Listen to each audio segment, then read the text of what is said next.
Hello everyone, welcome to an Easter version of Indycar. My name is Gordon Ross and I have a few minutes today just to give you a little piece of news. Now, because it's April the 1st, there's been a lot of very bogus news stories this morning, and so sifting through the news online has been rather difficult to actually find what's real and what isn't. However, there have been stories emerging recently in the alternative media, in other words social media, that the BBC has been secretly planning a kind of rebranding of its BBC Scotland output, particularly its news and political and current affairs output. Now, as you all know, BBC Scotland is largely regarded as a bit of a joke by most viewers because it is definitely not Scottish. I mean, the British Broadcasting Corporation built a multi-million-pound greenhouse on Pacific Quay with the express purpose of beaming Britishness into Scotland in all its glory. And they have very little intentions of actually trying to cover any stories which mention independence in a good light, or even devolution in a positive way.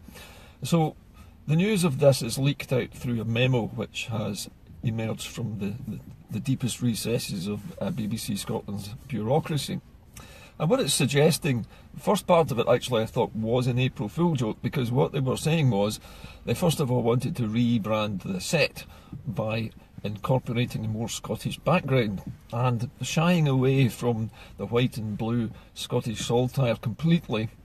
They actually were seriously suggesting a kind of purple kind of tartan background, which in some way was evocative of thistles, and even down to the kind of clothes that their newscasters and interviewers were wearing. So they were suggesting things like tweed and wearing a thistle in your lapel, or lucky white heather, or something like that.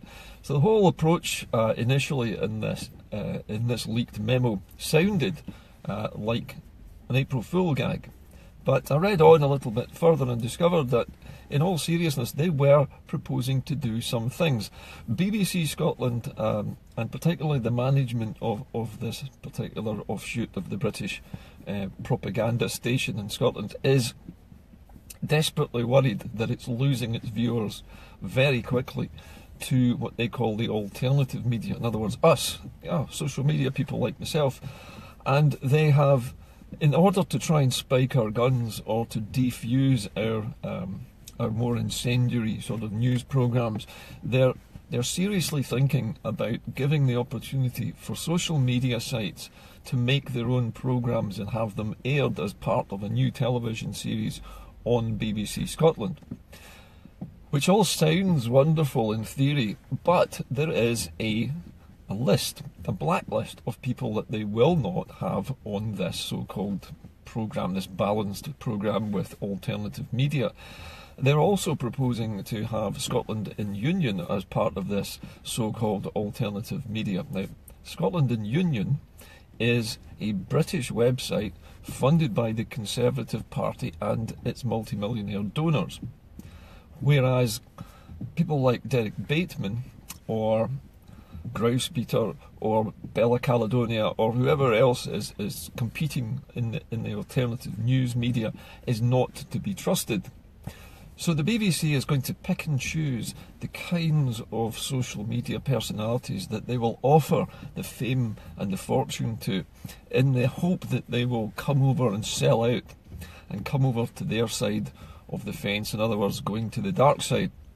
Now, personally, I have no intentions of accepting any invitations from the BBC to present anything at all, even if it is entirely up to me and I had full editorial control. Now, the reason I wouldn't do this is because this is part of the British way of dealing with dissent, is to offer individuals preferment, offer them a job, offer them money, offer them a position, if they'll just stop causing trouble, if they'll just shut up about it and come over to the BBC and gradually change their opinion so that they become part of the British establishment. And this is the way that the British propaganda machine works. It sucks people in. It's a bit like when people become MPs and they go down to Westminster for the first time, they realise that it's a cushy club where they've got vast expenses, They've got free meals. There are multiple bars all around the debating chamber. It's probably the most drunken debating chamber anywhere on the planet. And people get sucked into this life of luxury and preferment because that's how the British state manages its enemies. It hoovers them up, sucks them in, keeps them close, and turns them into British establishment figures themselves. Gives them a little bit of airtime to say a few slightly radical things, and then they're brushed aside. I'm not going to let Indycar go that way, and under no circumstances would I ever let the BBC entice me away with some kind of offer of preferment or a show of my own or anything like that.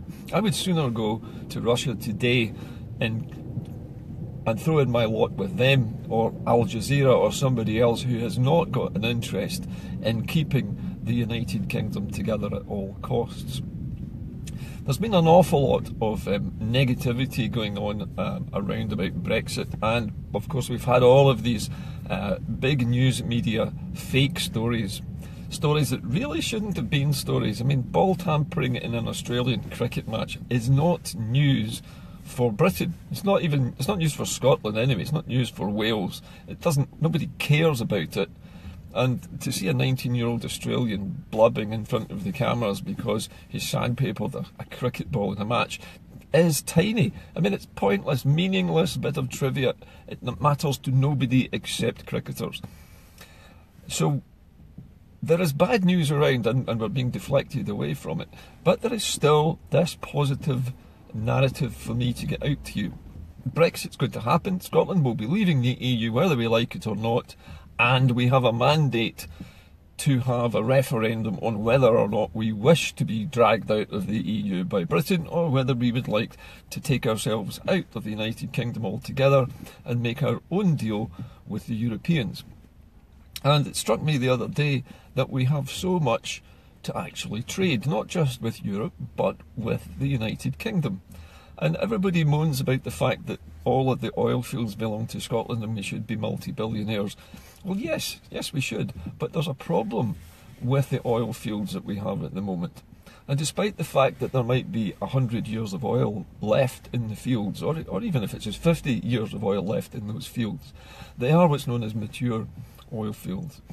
And the truth of the matter is, despite getting the oil out of it, and despite being able to make money, if you were taking several dollars on every barrel coming out of the ground, which of course Britain doesn't do, but if we were in charge of it, we could do that.